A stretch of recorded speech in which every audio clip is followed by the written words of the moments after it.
We'll be joining now Kevin Mutai, who has the reactions of some. In fact, he spoke to some of those affected candidates who definitely had, and even residents.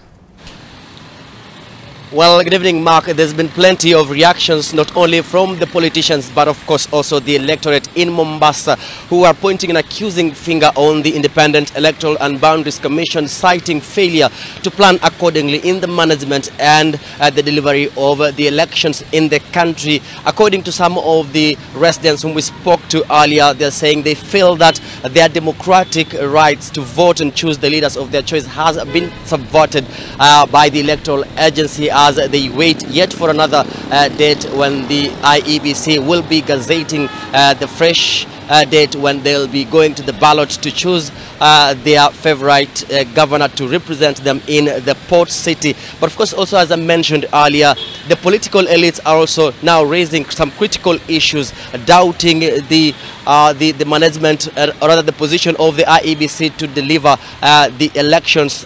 These fears were felt earlier, Mark, during the verification of the ballot papers at the Alidina Visram Tallying Center. That is the constituency tallying center in Vita constituency, after the officials found some contradicting details within the ballot papers. Some of them claiming that they found the ballot papers belonging to the position of governor in Kilifi County, and that forced them to retreat and even contact their bosses in Nairobi. That place then went ahead with a lot of people, especially agents, coming in trying to understand exactly what had delayed the process of distribution of the ballot papers. And of course also that led to the culmination of the IEBC now announcing through the chairman Wafula Chebukati that Mombasa and Kakamega election of the position of governor has been cancelled. But of course also just listening to what some of the leaders said regarding this particular issue.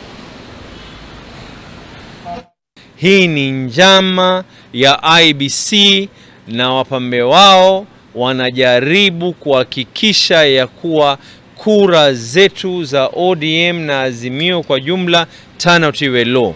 But we are telling you, you will not succeed in your plans. Haiwezekani. How is it possible ya kuwa mumefika mpaka yani kilele cha election? Siku ya election ni kesho, ndio mnakuja kutuambia ya kuwa mmegundua jambo hili. You sent people through taxpayers money, mulitoa watu hapa paka waenda Ugiriki kwenda kuangalia hizo karatasi. Walifika kule kwenda kufanya nini? Kupiga picha ama kufanya nini? What were they doing there? Our response is this: that is extremely negligent on the part of the IEBC. But equally, the position of the party is that the coincidence of Mombasa and Kakamega are too curious to imagine that there was no foul play in this whole occurrence. It is unacceptable.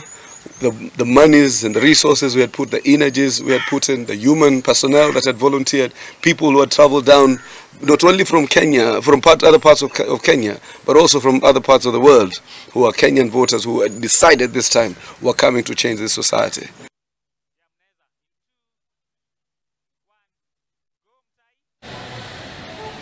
Now, this means that the electorate will tomorrow elect their senator, their woman representative, member of Parliament, the National Assembly, and of course also the members of the county assemblies.